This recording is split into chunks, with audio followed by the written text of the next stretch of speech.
Oi, gente, boa tarde. Hoje, eu e a Isabela, a gente decidiu participar um pouco aqui com vocês, dialogar um pouco sobre o que está acontecendo. Hoje é dia 3 de agosto, dia do capoeirista.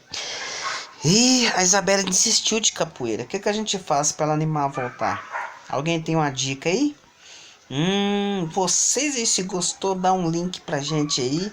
E curta a nossa página na internet, isabelle.com.br, e vamos estar lançando mais vídeos, né, Isabelle? Fala aí com eles aí.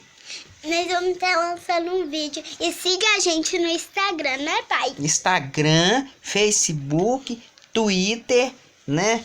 Que a gente vai trazer um monte de novidade legal.